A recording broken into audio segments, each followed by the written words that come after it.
बिस्मिल्लाहिर्रहमानिर्रहीम। अस्सलाम वालेकुम। मैं हूँ हकीम इलियास। नाजरीन, उम्मीद करता हूँ आप सब लोग खैरियत से होंगे। नाजरीन, आज का जो हमारा टॉपिक है, जैसे कि आप लोगों को मालूम है कि सवाल और जवाब का जो सिलसिला हमने शुरू किया है, तो व्हाट्सएप पे और कमेंट्स के ज़रिए बहुत सारे सवालात लोगों ने मुझसे पूछे हैं। तो मैं कोशिश करता हूं कि इन्हीं सवालात के जवाबात मैं आप लोगों को दे सकूं। जितने नए आने वाले व्यूवर्स हैं उनको मैं ये गुजारिश करता हूं कि आप लोग इस चैनल को ज़रूर सब्सक्राइब करें। एक तो इसमें यह फ़ायदा है कि इस चैनल पे सेहत के हवाले से मुख्तलिफ टॉपिक्स के ऊपर वीडियोज़ मिलती है, और दूसरी जो सबसे बड़ी बात वो ये है कि सवाल और जवाब का जो सिलसिला हमने शुरू किया है, इसमें आप लोगों को बहुत ज़्यादा फ़ायदा भी मिलेगा और बहुत ज़्यादा नॉलेज भी मिलेगा। और आप लोगों के जहन में जो भी सवाल हो सेहत के हवाले से या पर्सनली कोई क्वेश्चन हो, तो आप लोग कमेंट्स करके या व्हाट्सएप नंबर मेरा हर वीडियो के अंदर मौजूद होता है, उस पर आप लोग मुझसे पूछ सकते हो, और मैं इंशाल्लाह कोशिश करूँगा उन्हीं सवालात का जवाब आप लोगों को दूंगा। अच्छा, अब कुछ सवालात मैंने लिए हैं, कोशिश करता हूँ उनका जवाब आप लोगों को दे सकूँ। सबसे पहले एक सवाल एक बंदे ने किया, बल्कि काफ़ी सारे बंदों ने किया है कि हकीम साहब, आप सच बताएं कि क्या नफ्स का साइज इंक्रीज हो सकता है, मतलब नफ्स मोटा और लंबा हो सकता है अद्वियात के ज़रिए से। क्योंकि मतलब व्हाट्सएप पे और यूट्यूब पे बहुत सारे एड्स हकीम लोग मतलब या आम लोग भी चलाते हैं कि भाई फला तेला है, नुस्खा है या ये वो, तो इस चीज़ में कोई हकीकत है कि नहीं? मेरे भाई, मैं बिल्कुल खुल के इस वीडियो के ज़रिए आप लोगों को बता रहा हूँ कि नफ्स का साइज किसी भी हालत में इंक्रीज नहीं हो सकता। इसके अलावा अगर कोई मेरे इस बात को गलत साबित करना चाहता है, तो भाई मेरा व्हाट्सएप नंबर मौजूद है, उस पर आप लोग मेरे साथ रब्ता भी कर सकते हैं। इसके अलावा विद प्रूफ आप मुझे बता दें कि भाई हमारे पास ये नुस्खा है ये, ताकि मैं ऑडियंस को भी दिखा दूं, और मैं खुद आपके प्रोडक्ट की रिव्यू करूंगा। जो भी मतलब ये कहना चाहता है कि भाई नहीं हकीम साहब आपकी बात गलत है, नफ्स का साइज इंक्रीज हो सकता है, मेरे पास फला नुस्खा मौजूद है, तो भाई दे दीजिएगा, मैं आपकी वीडियो बनाऊंगा और मैं पब्लिश करूंगा। ये मैं आप लोगों के साथ वादा करता हूँ, ठीक है। अच्छा, दूसरा जो सवाल है कि क्या मुश्तजली के बाद जो कमज़ोरी होती है, इसका इलाज अगर एक बंदा करे तो क्या मुमकिन है, क्या बंदा पहली हालत में वापस आ सकता है? ये एक सवाल काफ़ी लोगों ने मुझसे पूछा है। तो देखें जी, मुश्तजली के बाद जो कमज़ोरियाँ होती है, इसका सबसे पहला हल ये है कि बंदा इस चीज़ से तौबा कर ले, ठीक है, और अपना सही और प्रॉपर इलाज कर दे अगर जिस्म में कुछ कमज़ोरियाँ वगैरह इस मुश्तजली की वजह से आई हो। तो एक तौबा कर ले, एक सही प्रॉपर इलाज अपना ले परहेज़ के साथ, तो बिल्कुल मेरे भाई बंदा पहले की तरह बन सकता है जिस तरह वो मुश्तजली की हालत से पहले था। अच्छा, तीसरा जो मेन सवाल है कि हकीम साहब शादी कोर्स क्या है?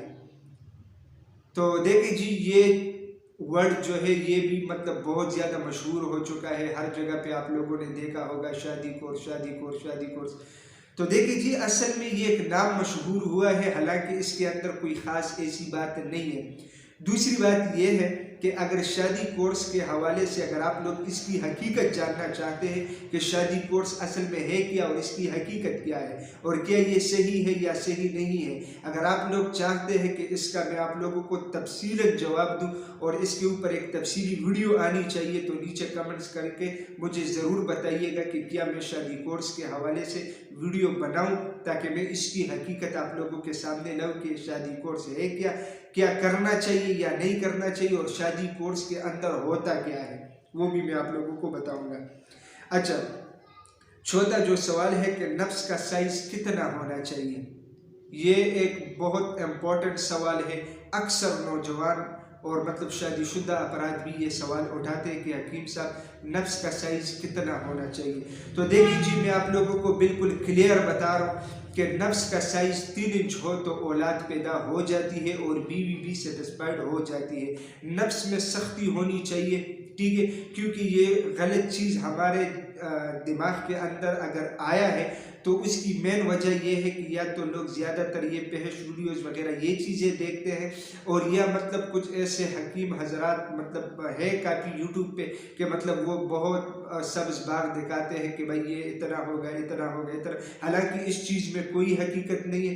नफ्स का साइज़ मैं बिल्कुल क्लियर बता रहा हूँ कि 3 इंच का हो तो औलाद पैदा हो जाती है, बीवी भी सेटिस्फाइड हो जाती है। आप लोग ये टेंशन दिमाग से निकाल दें। अच्छा, पांचवा जो सवाल है कि हकीम साहब मुबाशरत के लिए कितना टाइम होना चाहिए, ये भी एक बहुत इम्पॉर्टेंट सवाल है और काफ़ी सारे लोग ये सवाल उठाते हैं और पूछते हैं कि हकीम साहब आप हकीकत बताएं। तो मेरे भाइयों, मैं तो आप लोगों को हमेशा ही हकीकत बता रहा हूँ। अब अगर कोई पूरी वीडियो देखता नहीं है और बात को समझता नहीं है तो इसमें मेरा कोई कसूर नहीं है।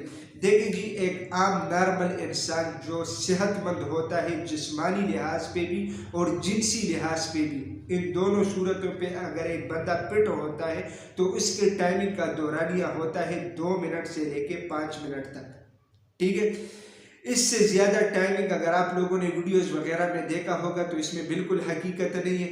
वो लोग स्टीरॉयड वगैरह का सहारा लेते हैं, कुछ दिन बंदे को फायदा देता है, फिर इसका नुकसान भी बहुत ज़्यादा होता है। तो इसीलिए ये बात आप लोग जहन में रख लीजिएगा कि मेडिकल और तिब के नुक्ते नज़र से 2 मिनट से लेके 5 मिनट तक का दौरानिया हम बिस्तरी के लिए परफेक्ट होता है और उसमें मियाँ बीवी दोनों मतलब पुरसुकून मतलब वो लम्हात गुजार सकते हैं। ठीक है, तो नाजरीन, मैं उम्मीद करता हूँ आज की ये वीडियो आप लोगों को पसंद आई होगी। अगर ये वीडियो आप लोगों को पसंद आई है तो उसे अपने दोस्तों के साथ ज़्यादा से ज़्यादा शेयर करें। इसके अलावा जिस भाई का जो भी सवाल हो, जिस एंगल से भी हो, सेहत के हवाले से हो या पर्सनली क्वेश्चन हो, कमेंट्स करके या व्हाट्सएप पे मुझे मैसेज करके ज़रूर अपना सवाल कीजिएगा। नेक्स्ट वीडियो में इंशाल्लाह मैं इसका जवाब आप लोगों को ज़रूर दूंगा। तो इंशाल्लाह मिलेंगे नेक्स्ट टाइम एक नए वीडियो के साथ। तब तक के लिए मुझे इजाज़त दीजिएगा। अल्लाह हाफिज़।